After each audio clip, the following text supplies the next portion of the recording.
Welcome everybody to the Single and Stiletto Show. I'm Suzanne Oshima and I'm a life and love transformational coach and founder of Single and Stilettos. Today we have a very special guest, Tanya Marie Dubé, and she's a personal development training coach and published author.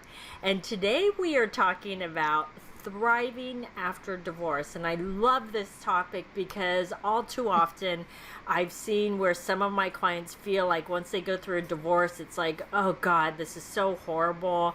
And it becomes some almost like survival mode. And we don't want to be in that state. We want to be in the thriving mode. So before we jump into it though, Tanya, I would love for you to tell the ladies how you became a personal development training coach. Yes. Hi, everybody. I'm so happy to be here. Thank you so much, Suzanne. I'll tell you really quickly, I grew up in foster care and I was in a foster home, one home that kept me from the age of 2 until 10. I was in 7 homes prior to that before I was 2 years old. That was a little bit of adversity for me. I grew up with a lot of psychology around me. If anyone here who's watching or listening has been through the system, you know that you're always around psychologists and social workers and the like. So from the time I was 12 until I was 18, I actually became a street kid, and I was living on and off the street trying to finish school. It was a little bit challenging, but I eventually had to quit high school when I was 17 years old and move out on my own and get a real job because I really couldn't live the way I was living anymore, living in closets, literally. I was living in cars. I was living in my friends' bedrooms without their parents knowing. Like, it was quite challenging for a solid, 6 years.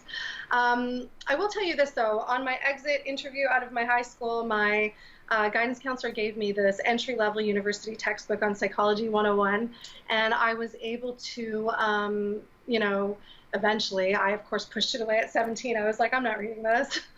What am I going to possibly learn out of this book? I had no idea everything I was going to learn.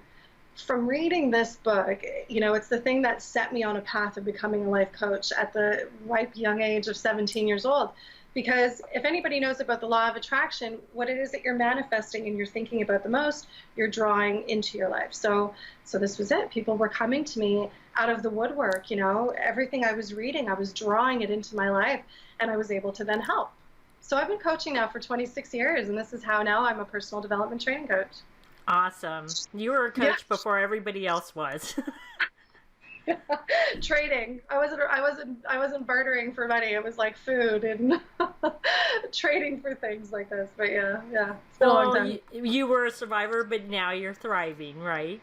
That's correct. And so I know you're an expert about this, about how to thrive after divorce. So can you tell the ladies how, and by the way, before you go into your tips about how to thrive after divorce, one of the things that I do want to mention is, ladies, if you've gone through a divorce, this doesn't mean right after the divorce, because I've seen where people can go through a divorce and still 5, 7, 10 years later, they're still in a mode where they're surviving instead of thriving. So this is anybody that has gone through a divorce. It doesn't mean recently. So I just want to make that clear, right, Tanya? Absolutely, yeah. So myself personally, I've been going through a separation for the past 2 years, which is leading to a divorce this year. Yay! Finally. But I just want to say that there is definitely, there's a trick to doing this properly and in a healthy way. So should I just jump right in? Yeah. Mm-hmm. Yeah? Okay, so my top 3 tips for dating after divorce. I'm going to say first, right out of the gate, is you have to recognize that there is an emotional cycle that you must go through. It's really, really, really super easy. And for anyone who's ever been through adversity, if you're the kind of person who just, like I was, you just sweep things under the rug, you pull up your big girl panties, and you just think, I'm just going to distract myself with something else, and I'm just going to go on and, move on to the next thing without thinking about it. The reason that we go through these things over and over and over again is because we didn't properly learn the lesson, or we didn't teach ourselves how to go through it the first time. Right? So I really, truly do believe that. So there is a cycle of emotion, and you're not necessarily going to go through all of them right away, and you might go back and forth, but, off the top of my head, it's, I do have notes here. It's denial. You're going to go through denial. This isn't really happening, or he's going to come back. I'm not really sure. You're going to go through anger, of being angry about the situation that you were in. You're not going to know how to filter through all of that unless you teach yourself to be still and to be calm and to be present and in the moment, right? You're going to go through this bargaining thing of, those conversations we have with God sometimes where we sit there and we say, if this could just be better, I promise I will do this. This is not a healthy way to go through something. You have to actually teach yourself, to go through the pain, because once you get through the pain, what's lying on the other end of that is a whole lot of freedom, right? Which is the goal, I think. You go through depression, accept that you're going to go through this, and it's okay. It's okay to be sitting in front of, a Hugh Jackman movie, crying your eyes out, drinking some wine, because you're going through the emotions and you don't know, just let yourself feel it. Don't self-medicate all the time. Like, just let yourself feel it and pull yourself out of it. There's a lesson in all of this for you about yourself. So before you rush into dating, go through those 4. The last one is acceptance. You're finally going to get to this place where you get it. You're going to wake up. It's going to be like a light bulb goes off over your head, and you're just going to wake up a different woman one day. And that's where the real work begins, right? Right. So, yeah. So Tanya, I just have to ask, because I think it's important for the women to realize this. This isn't just if the husband wanted a divorce. This could be even if the woman wanted a divorce. She could still go through all of these emotions, right? Oh, my goodness. Yeah, I was the one who left in my relationship. We were together for 18 and a half years. And one day I woke up and was just like, I can't, like this, I've tried everything. This has been going on for so long. It was very painful to be in that relationship for me. I have 2 children. I walked out literally with our stuff and our books, started over, and I went through all of this for an entire year. And it comes and goes in waves. Just understand that. So if you're not feeling one part of it, don't think you're missing something or that you're not going through it in a healthy way. Just understand that there are stages, and you're going to go up and down. You're going to feel angry today. You're not going to feel angry again for 6 months from now. It goes in waves, and just to ride the wave. Just be, a friend of mine said, another person that's gone through all of this said, just be a bobber. Just be a bobber in the ocean. Just be the buoy. It's going to come and it's going to go, and you're just going to have to ride the wave. So that's my first tip. Should I get into the second tip really quickly? Okay. So the second tip for before you start dating after divorce, in my opinion, is I really think you should take the time to fill the space in your life with things that you love to do. Get to know yourself again, right? Understand what it is that you love now. You're a different woman. You've been through a whole relationship, a whole lifetime with someone. And if you have children, that changes you even more, doesn't it? So there's going to be things about yourself that you need to rediscover. It's really, really easy to jump in with some guy. It will be some guy. But let me tell you what I think about attracting somebody when your vibration is really low. When you've got a low vibe, you're going to be attracting people who also have a low vibe. And do we want to go through the same relationship again with a different guy? Same guy, different face? Absolutely not. So this is why I always say be very wary of the friendships you make and the relationships that are coming into your life when your vibe is low. Work on yourself, get that vibe really high, because when you're like I always say, look at like a flagpole. Most people operate between the middle and the bottom because this is sort of what's comfortable or what we know. We want to get you to a point where you're from the middle to the top, because when you're having high quality experiences, you're meeting high quality people, and they're not going to be interested in messing with you. It's a different kind of life, right? Exactly. Can I name this second tip, because a visual came to my mind is make this my me time. This is me time. And because before you were in a marriage and you were a couple, and so it was always about both of you or the kids, and make this me time and take care of you. Absolutely. And me time times 10. If you've ever wanted to do something that you weren't able to do in your marriage, do it now. Now is the time. Right? Break out of your comfort zone. Have some fun with your life and do a lot of laughing. Don't take things so seriously, right? Exactly. Okay, so what's your last tip? Okay, my last tip is to practice optimism and mindfulness.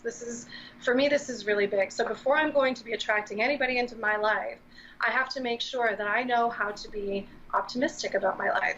So, and I want to practice happiness, and I just want to be mindful and present. And I've got 3 quick things I'm going to tell you that I do, that I've done consistently for the last 2 years that gets me out of a funk. Okay? Okay. So the first thing is I want you to think about what your language is. Your language in your head that you're saying to yourself and the language that's coming out of your mouth. If your language in your head and your mouth is, I'm awful, I can't do this, this is too hard, or the language about the world around you is everybody's mean, people are jerks, I don't know how to function like this. If that's your language, you need to look for the optimistic, the silver lining, and whatever it is you're feeling, and you got to start practicing optimism. Start practicing being a positive person. This makes all the difference in the world, right? Mm-hmm. The second thing I do is I look at what my body language is doing.